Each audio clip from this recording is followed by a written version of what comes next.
Welcome back to Vlogmas, Globetrotters. So this is part 2 of my Biltmore Estates tour that I'm sharing with you guys. Welcome back. If you're new here, welcome. My name is Lori, and in this community, we strive to educate, motivate, and inspire each other in all things travel related. In part 1 of this vlog, I shared with you a little bit about Biltmore Estates, the residents, as well as the shops, the restaurant and such. Now we're back in the car and we're going to drive to the winery, and I'm going to show you the Antler village where the winery is located. It's about 4.5 miles from the residence.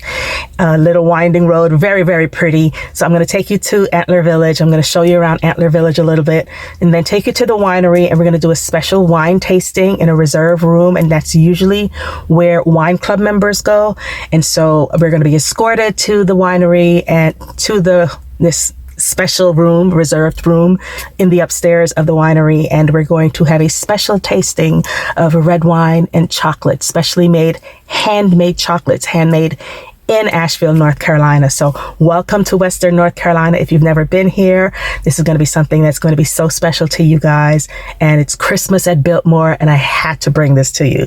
So if you love Christmassy stuff, if you love travel related stuff, then come on to Asheville, North Carolina with me and tour Biltmore. As you're watching the video and you find yourself liking it, be sure to thumbs up. Be sure to share with others who may be interested. Be sure to subscribe if you're not yet a subscriber, because apparently the majority of you who come to my channel are not subscribed. It's free. Just go ahead and click on that red button and join the clan. Come along.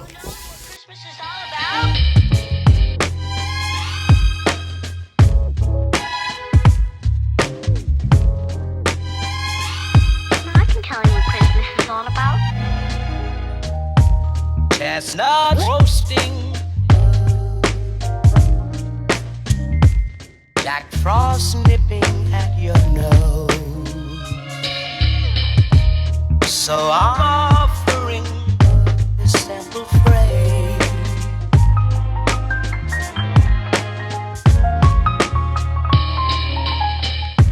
Although it's been said many times, many ways, Merry Christmas to you.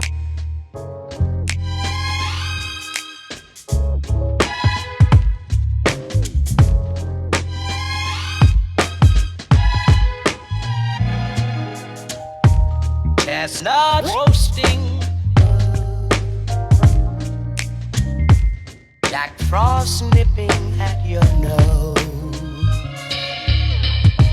So I'm offering this simple phrase.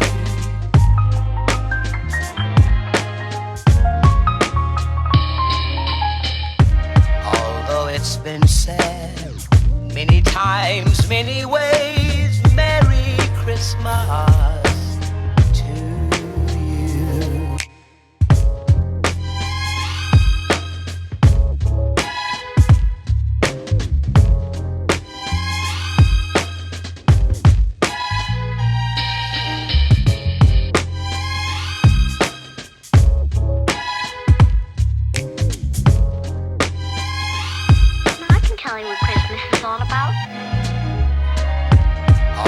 It's been said many times, many ways. We're going to have some technical details today. You're going to have to pay close attention to. You're going to have to know them. You're going to have to know your left and your right. Okay? Is everybody good with that? We already have a hard time. Or to starboard if you're a sailor. I can do it either way. You're going to need to know how to chew and swallow. Oh. Okay? You're going to have to know how to smell and look at things. So we're going to use some senses, your sight, your smell, and your taste. We're going to use what I consider an emotion, your ability to savor flavors and to distinguish other flavors that might be underlying those things. So it's not just we're not doing shots today.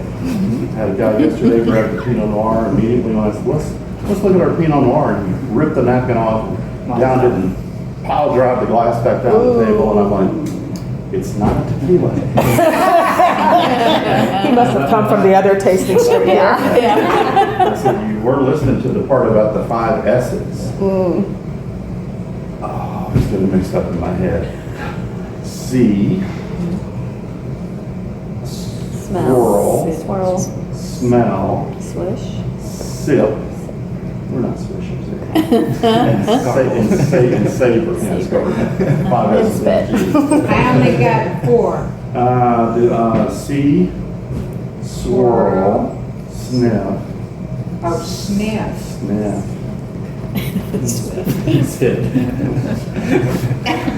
Sip and savor. Okay. There are napkins on top of your glasses. That's not to keep me out of it. Being a winery, we have a fruit flies. Oh, yeah. So that's to keep the fruit flies out. If you find one that has managed to get in there and don't want the extra protein, let me know and I'll pour you some more. That's a hazelnut crunch, cream in the center, dark chocolate on the outside. Bite that in half. Chew it up really good, both sides of your mouth. Let it melt and dissolve in there. This is what savoring is about. I knew there was a reason I ate like a chipmunk.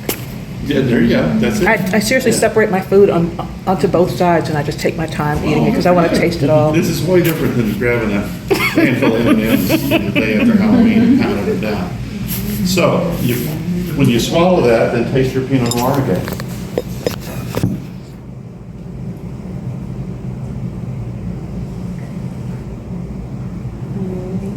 What did that do to the wine? It took the tart out of it.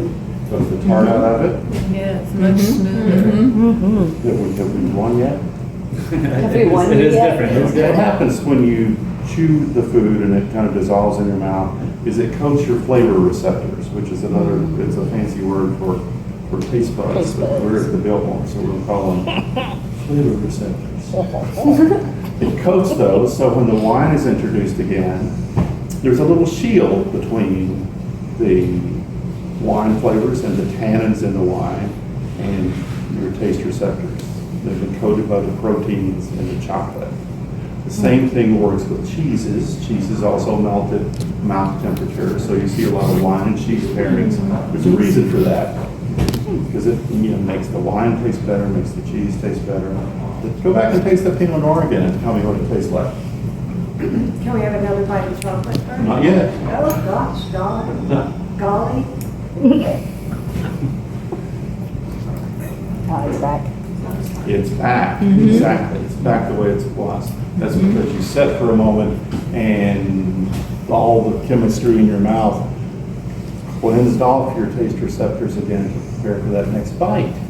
And that's what pairing wine with dinner food is all about, is setting up this give and take between the flavors. You know, when you order wine with dinner, you don't take a drink of wine, eat half the meal, take a drink of wine, eat half the meal.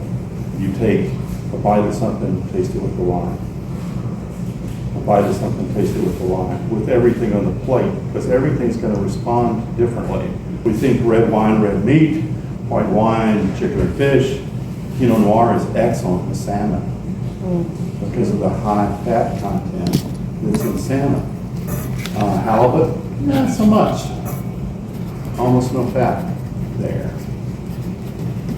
Also, looking at a steak, for example, you hear, red wine steak, Cabernet Sauvignon in particular. Cabernet Sauvignon with a New York strip or a ribeye steak is excellent because of all the fat.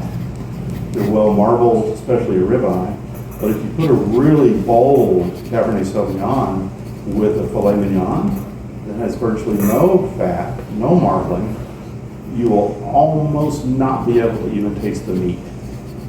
The wine is so overpowering. And a lot of people have different theories on it.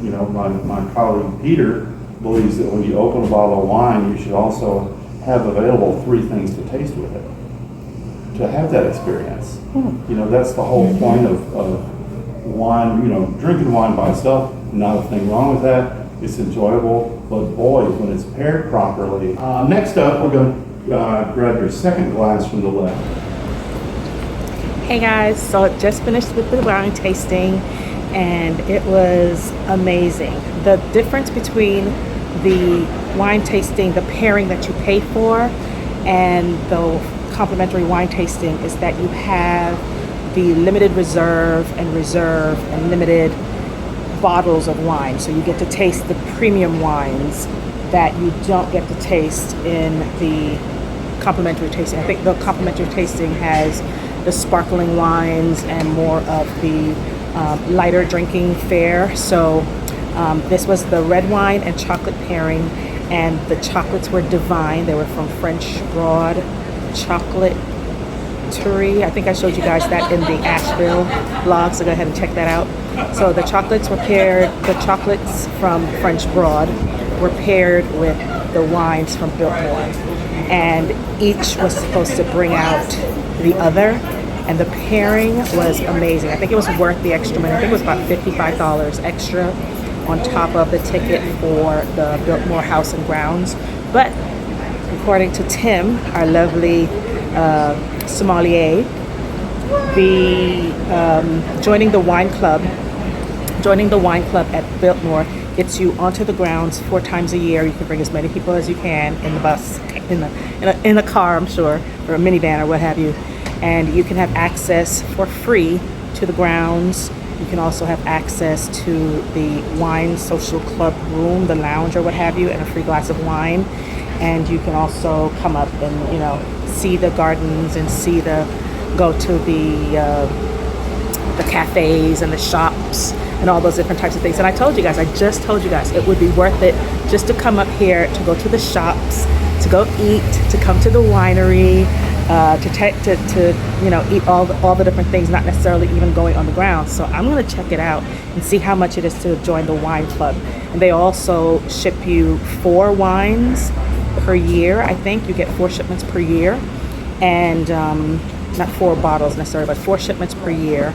But if you live close enough, you can come and pick up your wine.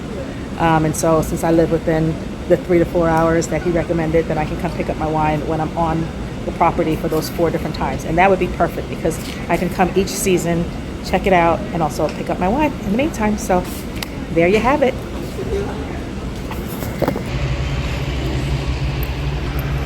Okay, as we return to the parking lot, I have to say that I spoke with a lady next to me during the wine pairing, the red wine and chocolate pairing, and she let me know that if you stay at one of the hotels on the property, then you can get a complimentary shuttle to the winery, to the Antler Village, so you don't have to worry about parking and walking up the stairs and all of that, so that your accessibility issues, any accessibility issues should be remedied by that, just so you know. So I can't believe it, it's 4:29. I got up here about 10:29 this morning. So I have been at Biltmore for 5 hours. And really, you can get on the grounds as early as you want. Not as early as you want, because I believe the gates open at 8:30 at this time of year. So, and I think the last pairing for the chocolate and the wine was at 3, and so I chose the last pairing. Maybe not. No, I think there was one for like 4:45, so I may stand corrected. So what I wanted to do was to leave enough time to tour the house, which I think you need at least an hour to tour the house. And then you can do the grounds if you wanted to, you know, depending on the time of year that it is. But if you're coming at this time of year because of the Christmas stuff, yes, an hour to tour the house. There's not flowers and stuff to see. During the spring, there's like tulips and stuff like that. And then give yourself some time to drive to the winery, because the winery is about 4.5 miles from the house on the same property. It's about 4.5 miles from the house. And then you get to the winery and there is the whole Antler Village to explore. So you can explore it either before or after. Thank you guys for watching the video. I hope that you come back for another video. Vlogmas is not over. Be sure to like, comment, subscribe, share this video with other people that you think may like it, may be interested in it. And as always, value experiences over things, because travel is the only thing you buy that truly makes you richer. Ciao. Isn't there anyone who knows what Christmas is all about?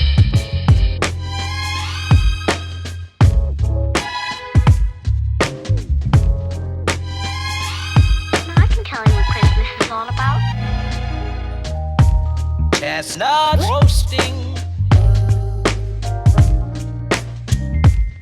Jack Frost nipping at your nose. So I'm offering this simple phrase.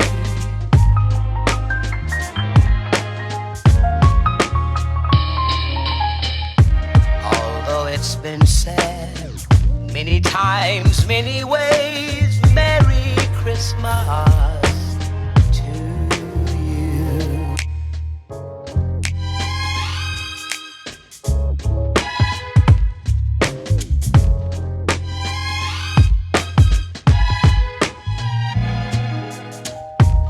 Chestnut roasting,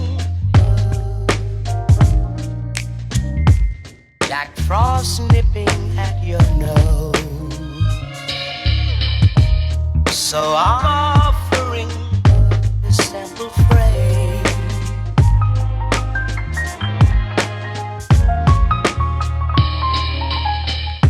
Although it's been said many times, many ways, Merry Christmas to you.